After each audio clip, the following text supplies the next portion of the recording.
Finishing the season with a brilliant interview. It's the Podcast Report, episode 114. Show notes, links, conversation, and more at thepodcastreport.com/114. So the majority of this episode is a interview with J. David Stein. He runs the Money for the Rest of Us podcast. And although it may, if you click out there, and if you head out to thepodcastreport.com/114, I've got a link to it. It might seem like a simple little show, like a passion project, but when you see the numbers he's doing and understand his approach to this and pay close attention at the end, the whole Mexico trip, you're going to see a model for podcasting that is absolutely fantastic. And I didn't know this was going to happen. I didn't know this was going to go in the order it was going to happen, but I'm dramatically changing the podcast report after this. This has been season 3. We were doing the whole podcast industry thing, and I think that's important, and I'll still be following with that theme. But I have realized that I've been doing a podcast more to impress other podcasters of all stripes, of all types, about what's happening in the podcasting industry, keep everybody in the know, in the go, and that's been great. But I haven't been doing a good job of serving my client base. I had several clients recently say, should I listen to your show? And I've told them no, and I've realized this is silly. I need to make the show for my podcasting clients, not necessarily the show for podcasters. So revamping the show, re-engineering the show, it's going to be fantastic. The first interview I've got lined up will blow your mind, and it'll bring you a new level of podcasting that I think hasn't been seen in the podcasting space in quite some time. But it's going to take a little while to rejigger. It's going to take a little while to get everything going back again. So this is going to be winter hiatus after this. Probably start up late January, early February. But the podcast report remains. This season 4 is going to look very different, and I'm really, really excited about it. This industry is getting more and more interesting.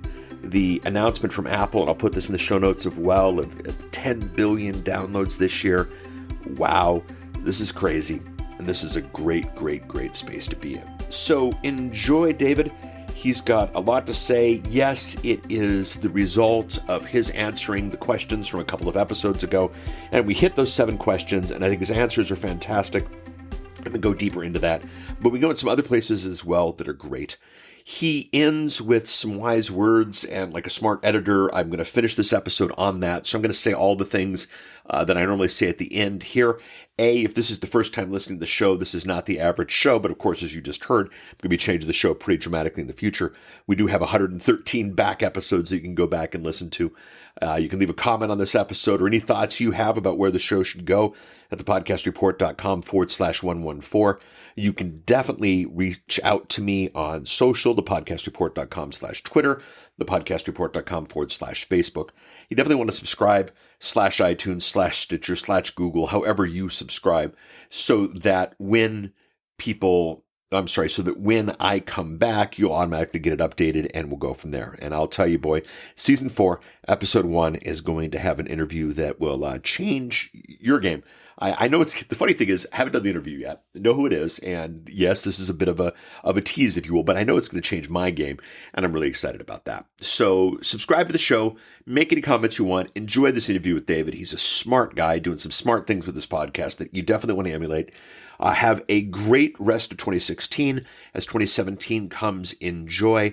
And we will start fairly early in the year with the new version of the show, which will definitely serve you even more.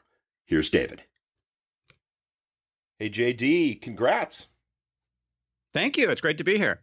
Hey. So 7 points. The 7 questions, you thought through them, and I want to just start at the top and work through and just chat about them. So number 1, main monetization strategy is your membership site, complemented with sponsorships. So when I hear membership site complemented with sponsorships, I hear 2 things.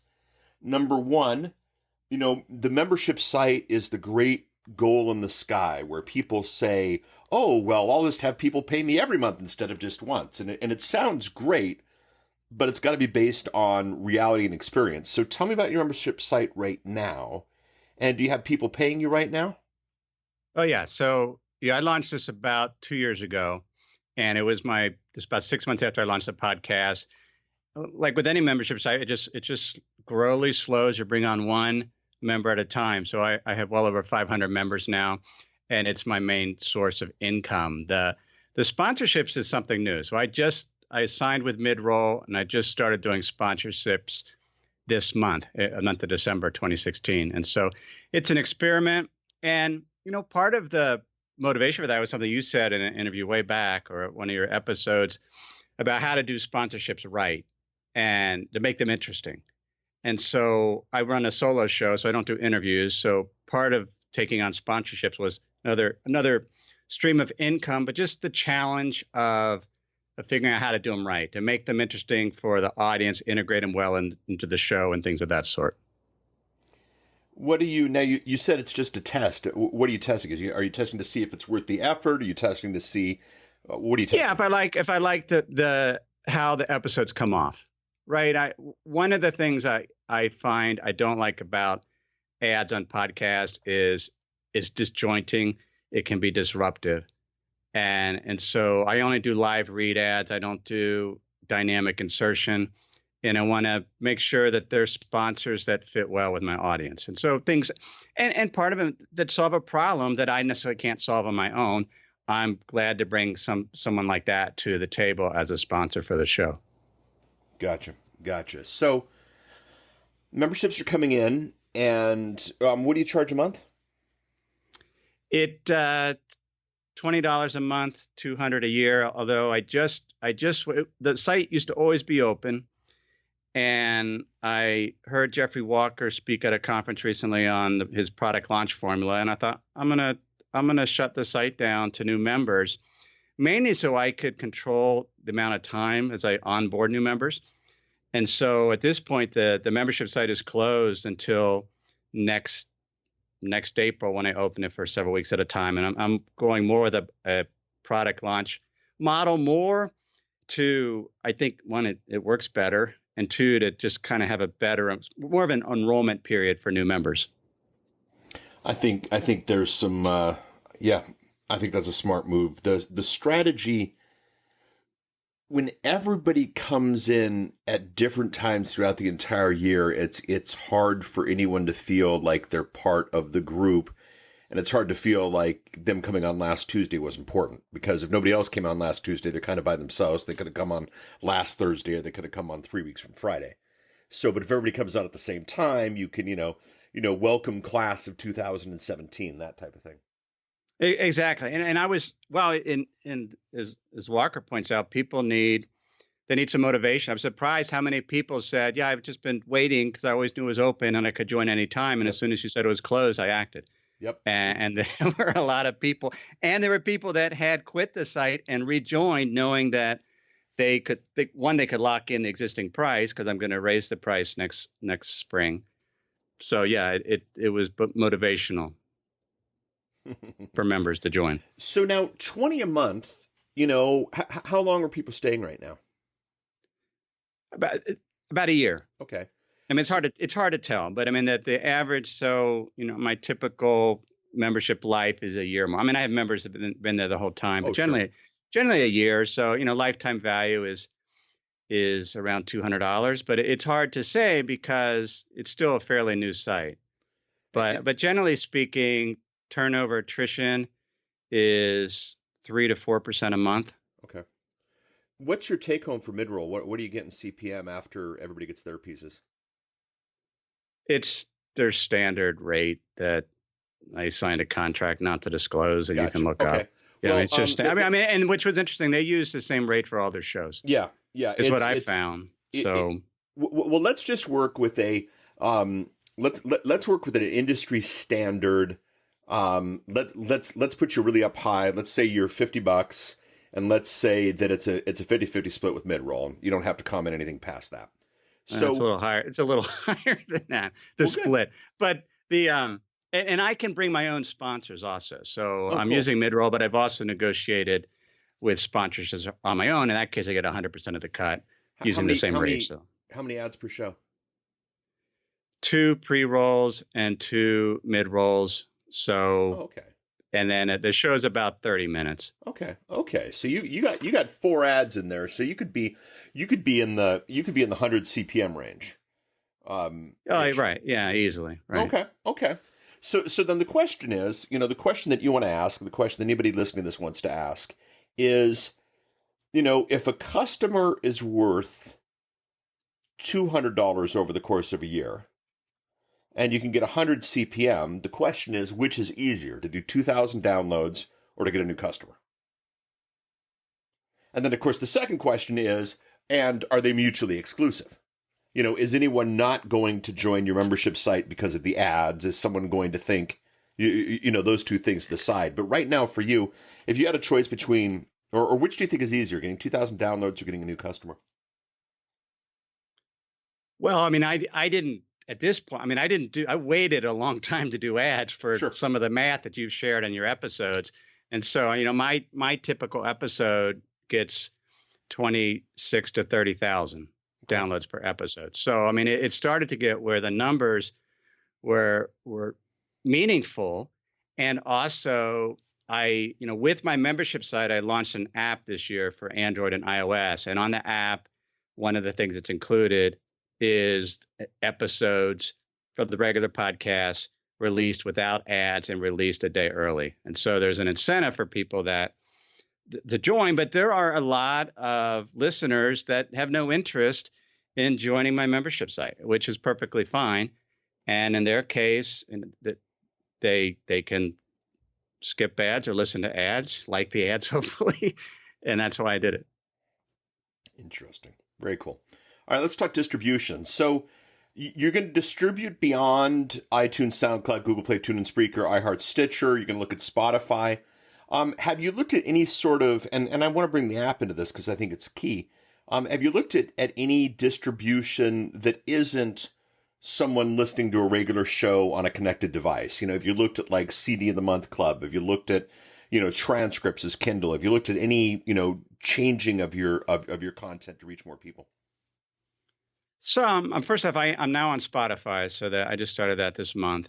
And, I have a mailing list. So the way that I structure my show is the first 10, 15 minutes is based on a script.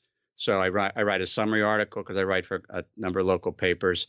So I use that as the basis. So I'm distributing that written content to an email list, some of which don't listen to the podcast. I've not done any type of monetization strategies with the content. I used to do transcripts, but frankly, I found it frustrating to review them. And I mean, even if they did a good job, you still got to read over them. And I just didn't want to do it. So I find it easier to actually write the script beforehand, which is sort of like the transcript. And so that's typically 1,000 words. A general episode's about 3,000 words. So I mean, that's kind of been the process that works good for me. Okay. How is your the app? Is the app the Libsyn one? Is it something you had custom created? Tell me about it.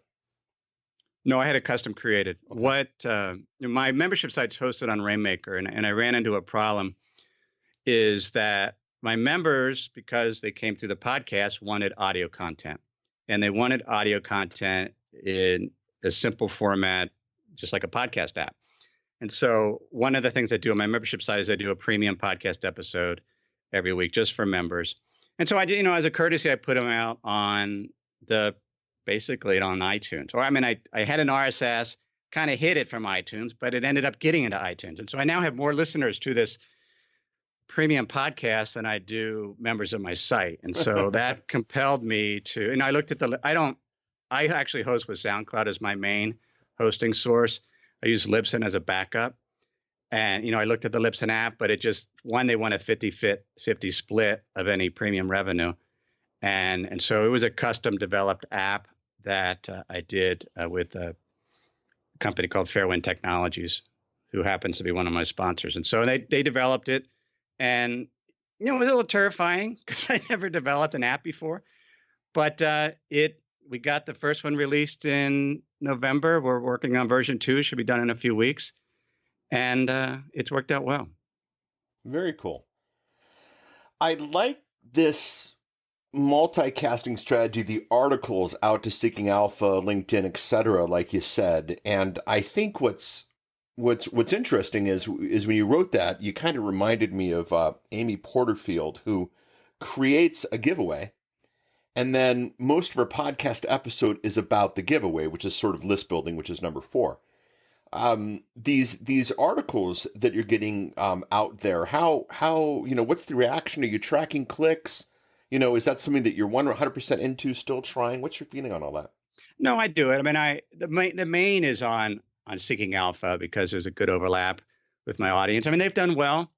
A lot of my show, it's on investing in the economy, but there's a lot of philosophy involved. So some of them, Seeking Alpha wants more nuts and bolts, including ETFs. So not every episode's a great fit for that.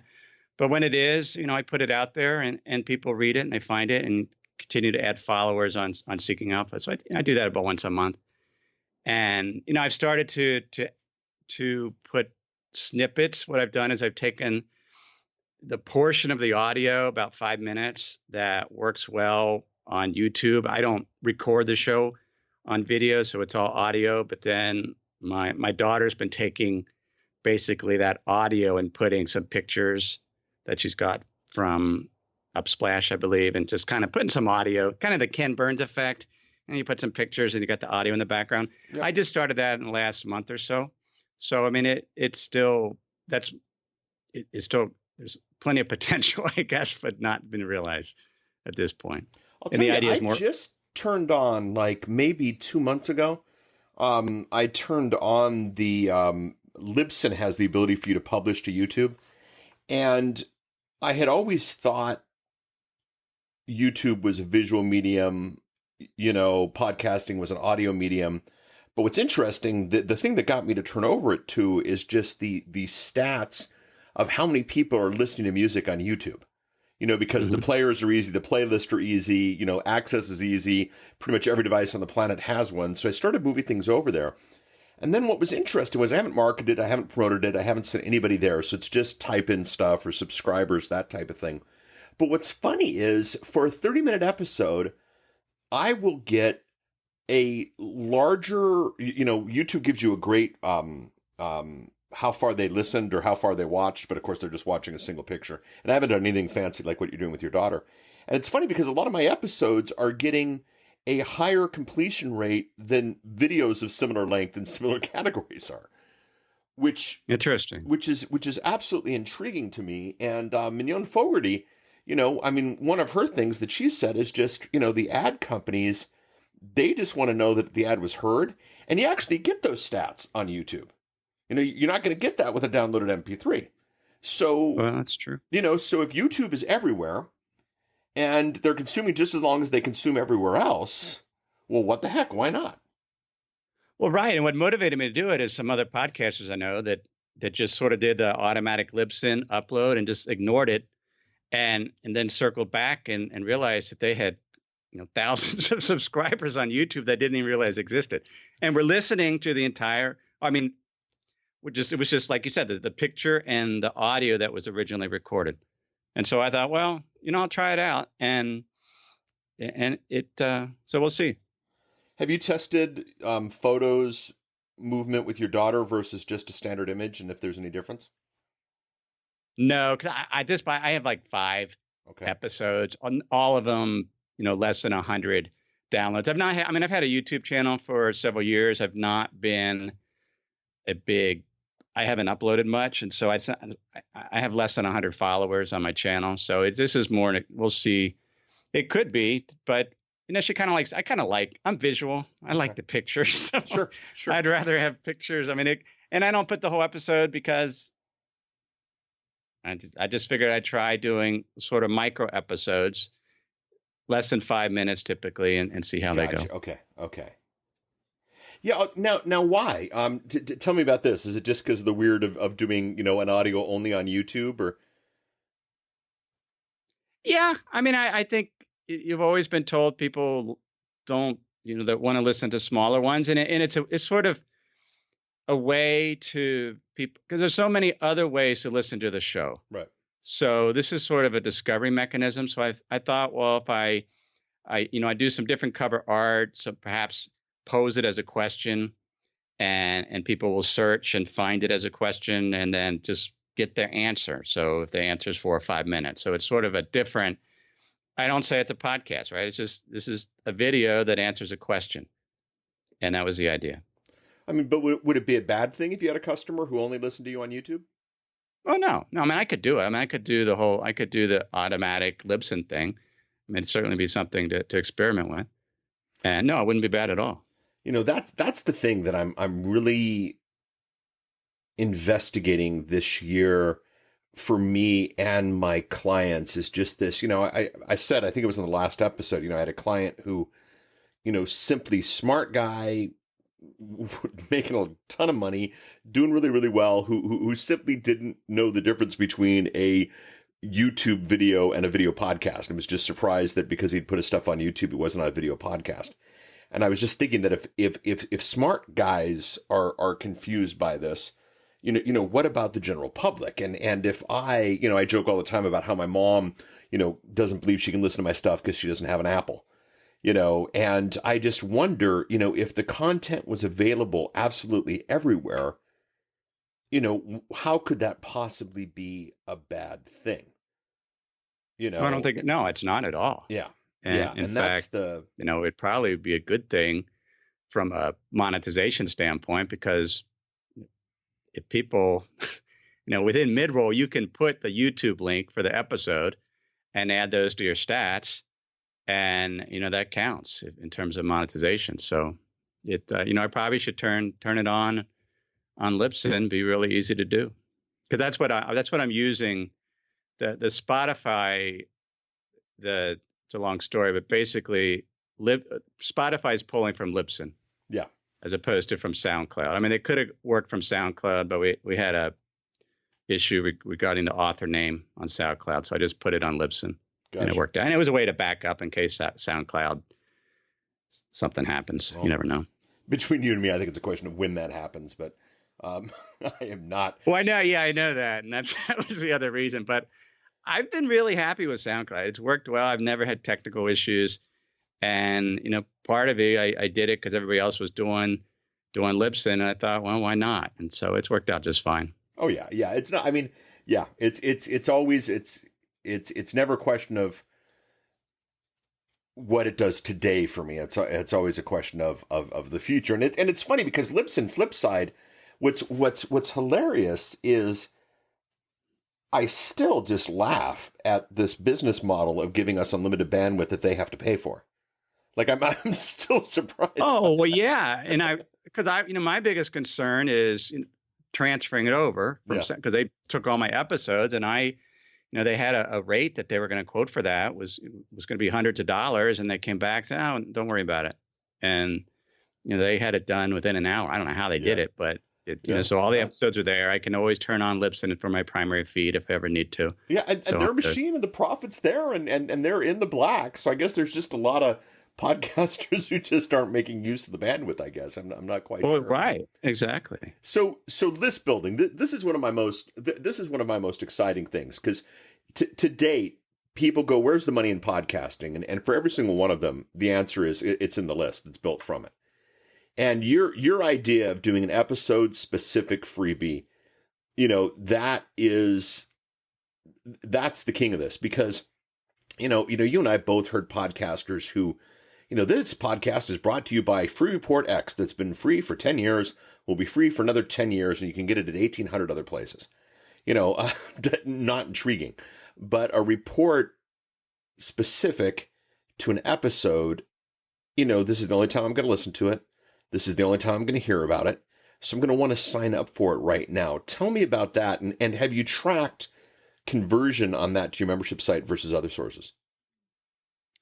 No, I haven't tracked conversion. I mean, I typical, if I'll do a specific episode, specific things, you could upwards. I've had one where I did it on Robo-Advisors. We had several hundred people sign up just on that episode. I haven't done it as much lately. Mainly, I was using lead digits where you could give out the phone number. Yep. And people would sign up, and I thought that's the coolest thing ever until I did my 11th one. And they said, no, you only get 10 lead digits. And so, because my thought was every episode I could have a lead digit. Well, no, in the basic, you only get one lead digit. You get 10 free, then you're starting to pay for each lead digit. And so that became a little less economical. But I'll still do it. I'll send people to the show notes. But it takes work. I mean, in reality, it takes work to do, right? I run this business part-time. And so part of it, do I feel like putting together a freebie for that episode? If it's something that ties in, if I'm sharing data on the episode, then I'll do it. But I don't necessarily do it because I want to do one every episode. I do it if it makes sense for that particular topic. So you do this part-time. What would get you to do it full-time? Are you just the type of guy who likes to have a lot of irons in the fire? Well, I value my freedom. So the idea is to be able to do, fish and other stuff. So, and because I don't need to do it full time. And that's one of the reasons I shut the membership site down, because, my bottleneck is how many emails do I get? Gotcha. Of people asking questions. And so, and I don't, as you add more and more members, that gets more emails. So this was a sort of a way to better kind of manage my time and see what the experience will be as the membership grows, how much interaction there is. Awesome. That is a refreshing response. Typically people build because, that's what you're supposed to do. If you got one, you got to get 100. If you got 100, you got to get 200. If it's 200, it's 5, and they don't necessarily know why, and one of the things that I adore about podcasting is that you can do the show you want to do for the audience that you want to do it for the amount of time that you want to do it for. I just had a major realization, and you didn't hear the recording. You'll have to listen to the beginning part of this, but I'm changing the podcast report again very significantly after this episode, and the change is solely for, well, not really solely. It's the freedom the change is going to bring you, but it's also the impact I think it's going to change on the show. But what's funny is I'm going on a hiatus, and I'm starting it back up again. And it'll be January, February. It's not like a long one, but I'm starting it back up again when it makes sense to me.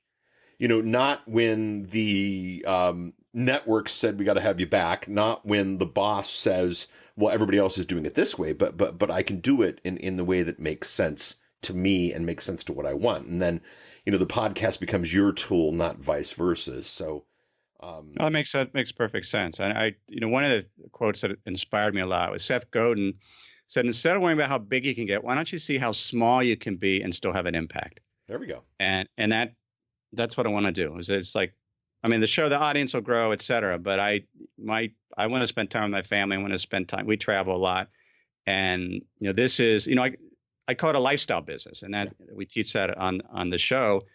I have a lifestyle business, something that you can maintain for years, if not decades, and enjoy doing. Yeah. And that's the idea. This is not supposed to be a full-time gig. This is something I enjoy doing because it's how I learn. So I'm learning along with my audience, and I'm serving my audience, and that's how I want to do it. Very cool.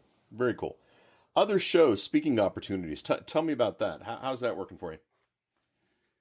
Good. People reach out occasionally. I'm on several lists that send out weeklies if people are looking for episodes. And it's just, I don't do it a lot. I've probably been on maybe half dozen different shows as an interviewee. It's a little more challenging because I can't reciprocate because I don't do interviews on my show. Gotcha. And so, but when I'm on a show, I obviously distribute it to my list as well as to social media. And so it's just, when I see an opportunity, then I'll reach out sometimes. But generally, it's people coming to me. Or if it's through some formal mechanism list, then I'll send an email and participate that way. And it's a great way to build an audience. People that said they've listened to me on other shows, how they found it. So it's probably the primary way that I know to build your audience from just being on other people's podcasts. Are you fairly? What's the word I'm looking for? Are you selected to what shows you go on? Is it more just what topics intrigue you, or just how busy you happen to be that week, or is it you just take them all? I think I've taken them all. I look at somebody like John Lee Dumas, and he's been so gracious with his time on being on so many shows. I figure if somebody is starting a podcast or new, I'll be on their show. I don't have a problem. So I don't, I don't ask them how many listens they have. I mean, I'll make sure that it's a good fit. I mean, I turned down an opportunity to be on a big time show, and I declined because I decided, it was a show on how do you make the most money at what you're doing, and I just didn't. I don't do this to make the most money. It wasn't a good fit for my show, and they were a little upset I wasn't going to be on it, but it's got to be the right fit. It's funny. John Lee is definitely gracious and definitely, giving. But what's funny is, I don't know.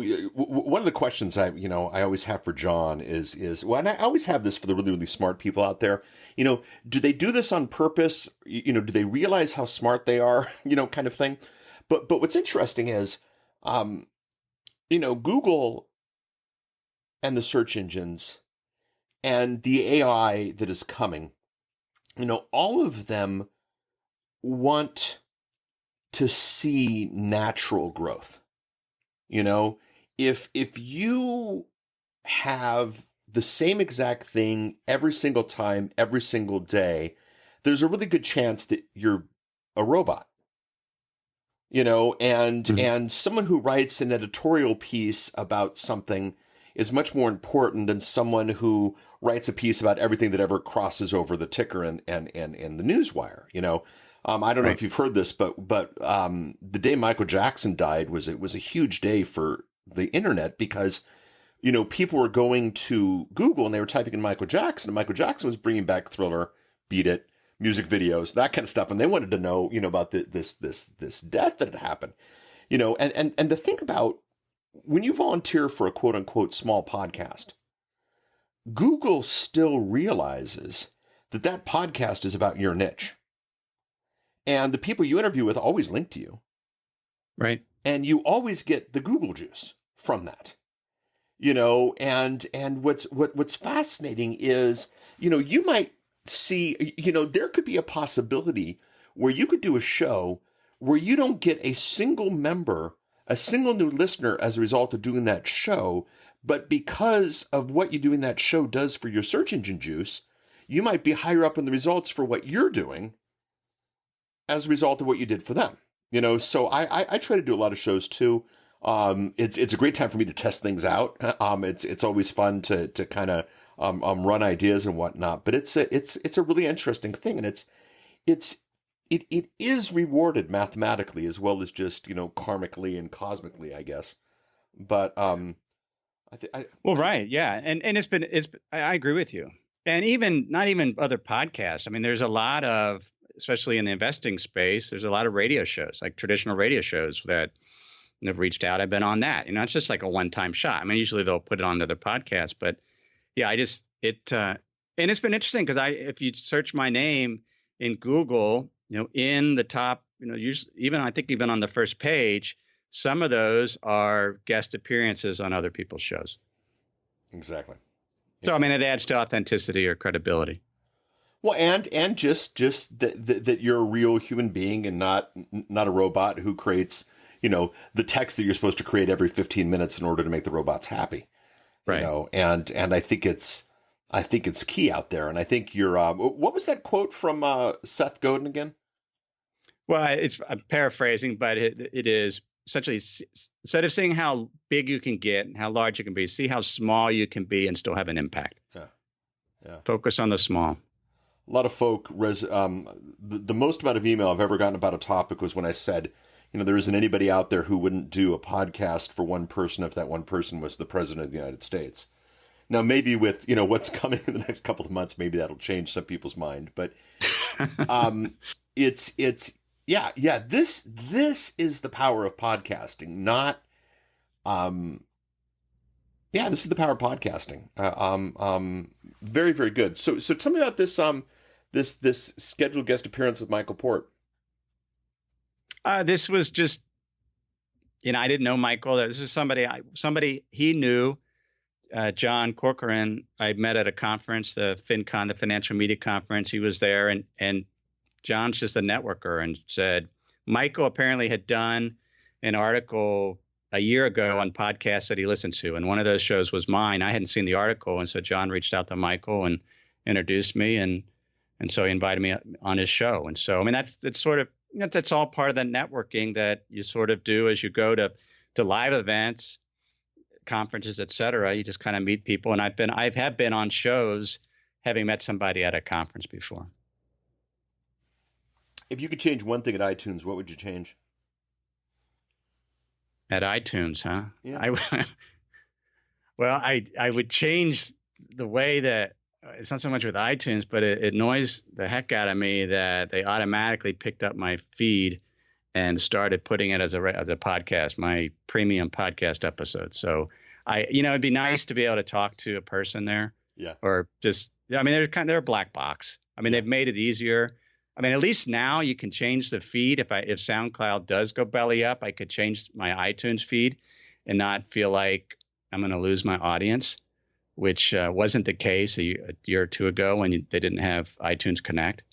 But, you got to give iTunes credit. I mean, that there's so many podcast apps that pull from their free database. And so they're providing a really good service. And it's most of my audience is on iTunes. Most of the discovery happens through iTunes. And so I like them, even if there's some flaws. Yeah, I think iTunes, they've had to be very, very, very careful. I've been in podcasting. I have over on my bookshelf, I have a copy of Todd Cochran's podcast book that came out before iTunes covered podcasting. So it's a book that talks about podcasting, doesn't talk about iTunes. Then, of course, I have my business podcasting Bible that came out before the iPhone. So, I get emails every week. Hey, read your book, but you never mentioned the iPhone. Like, well, look at the copyright date on the book. Podcasting has been around a little bit longer than the last couple of years, despite what the media may play. And I think iTunes has done a tremendous job of being as hands off as it deserves. I think if somebody came in and were to put their claws down and go, you have to do it this way, you have to make this happen, you have to do that. I appreciate that they've stayed off of that. They've asked for a couple things to make it work, inside of their system. But I appreciate what they've done. But there was a stat today that came out, and it was really quiet. It was part of the whole iTunes 2016 best shows thing. And I think the number, I'm looking it up right now, which of course is probably going to cause, 10 billion podcast downloads and streams over the last 12 months, iPhone, iPad, Apple TV, and desktop, through iTunes. Wow. 10 billion of them. Like, this is a real industry. This is a real network. This is a real channel. And JD, you're as much a real player as is, pick financial person, X. You're as much a real player as is Dave Ramsey or what's that wild man on CNN or CNBC? Bill Kramer. There we go. Kramer. Right. And it's neat that you can decide, unlike Kramer, who has to show up regardless, and Dave, who has a huge organization, and I have tremendous respect for him, but he has a huge organization to feed, and to manage through all this, and you can just go, yeah, I'm not doing a handout this episode. I'd rather go fishing. Oh, exactly. Which is why, one of the, I don't have assistants or anything, and part of it is to figure out, can I do this part-time and not have any help? Right. I mean, not that I could get help, but I've always been fascinated. How can you leverage the tools and the technology out there to be a soloist? And so, maybe eventually I'll hire somebody, but if somebody emails me, I email them back, right. Which, is a great way to build a show is when, somebody listens to, they'll discover a show, they'll listen to all 130 episodes. They trust you. They want to connect with you. The least you could do is respond when they email you. And I've always done that. Any questions I can answer for you? No, this is helpful. I mean, I've listened to your show from the beginning, so, and it has guided me tremendously. I mean, it's why I didn't do sponsorships at the beginning. I mean, I did the math you've gone through in earlier episodes, and I've seen the stats that you've shared in some of your conference talks in terms of median downloads. And so I figured Paul's taught me a lot, so I appreciate the opportunity to be on your show. Well, thank you. I'll tell you so I was at a mastermind group that I belonged to a couple of weeks ago, and a chunk of the room was in my client base, and I was talking to a new guy who's probably going to become a client, and he asked me, he said, so you do a podcast, right? I mean, which is a fair question to ask if you're about to hire a podcast consultant. And, I said, yeah. And he goes, well, what is it? I'm going to listen to it. And I said to him the very same thing I've been saying now for about a year and a half. Oh, don't listen to it. It's not for you. And then I had this realization that, I've been making a podcast to impress other podcasters about my podcasting knowledge, but not necessarily serving the podcasters who are thinking the bigger picture. And I look at my episodes, the ones that have done the best are not the inside baseball ones, but are the ones like, this 7 Essential Podcast Strategy. There were a lot of downloads, there was a lot of interest, not a lot of people submitted, which I think is interesting, but the audience really wanted to go deep into these 7. And I realized that what I've got to do is I've got to basically outline my existing clients, write the shows that they want, and then I realized that my favorite listeners, people like you, are going to like that show even more, and I'm going to serve even more. And it's become more niche. I might drop, I might get less downloads, but I can serve my audience, and I'll probably get less downloads and more clients on this consulting side of things because I'm now speaking their language and meeting their needs. And that's almost the anti-podcast growth message that's out there, but it really excites me, and it really puts me towards what's ahead. And I listen to you, and it's like, I'm doing this, I'm having fun with this. One day I could bring on someone, but right now the challenge is kind of do it all myself. I'll do this because this makes sense. This one, I don't fit inside the box, so I'll make my own box like you're doing with the, your own app and playing with SoundCloud, but being smart enough to have Libsyn on the back end, is intriguing. And I'll bet you, man, I will bet you there are more podcasters like us than there are the, oh my God, I got to get to 1 million or I'm dead. Oh, yeah. And I don't know why. In fact, a mastermind I was in the other day, that we were talking about this, because somebody wanted to start an entrepreneurial show. And there's dozens of them. And one of the other podcasters in the group said, well, why don't you start a business entrepreneurial show, but just focused on your city? I mean, you live in a city of 2 million people, and team up with just your typical businessman and do interviews, focus on just that particular city and be hyper local, and he'd be able to build a business from it. Yeah. I mean, that's being small and having a big impact by being small. Yeah. And that's the power of this stuff, because the thing is, if you're going to be Dave Ramsey, well, now you got to start broadcasting, and you got to have 600 people at your offices in Nashville, wherever he's out of, but if you're smaller, I remember I've chatted about this on the show before, but I don't know, the day it all came home to me was when, all the podcasters they love talking about John, but they also love, talking about startup. And I think it was the end of season 1, or maybe it was the beginning of season 2. And he said, good news, 1.5 million in revenue, bad news, 1.6 million in expenses. We're going to have to start selling t-shirts. And I bought the t-shirt, and I still enjoy the show. But the fact of the matter is that model is not necessarily it. I think you're closer to the model than they are. Oh, no. I mean, I will make a full-time income next year on my podcast. A profit, right? I made enough revenue this year that was a full-time revenue, or full-time income revenue-wise. Next year, I'll be able to live on my podcast and the business with it. And which I think, is everybody's dream to be able to do that. And it can be done. It doesn't, I love podcasting for that, because you can compete with, you search the top investing podcast, I'm right there with Dave Ramsey and don't have anywhere near the downloads he has. But all you need was it Kevin Kelly, 1,000 True Fans. Yep. You can and that was sort of my goal. Can I find my 1,000 true fans and help them and serve them? And that's what you have to do it with an attitude of how can I help and serve people, but do it in a way that you like to enjoy doing, right? So I only do a show if it happens to be what that I'm interested in that week, which is why I don't have a 6-week editorial calendar, because I don't know what I'm going to be interested in that week.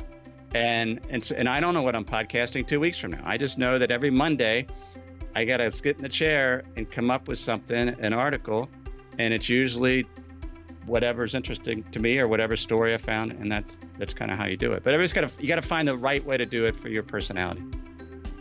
Very cool. If I was smart, I would fade out right now with that music and let you. I think you got it. Well, great. I appreciate being on the show.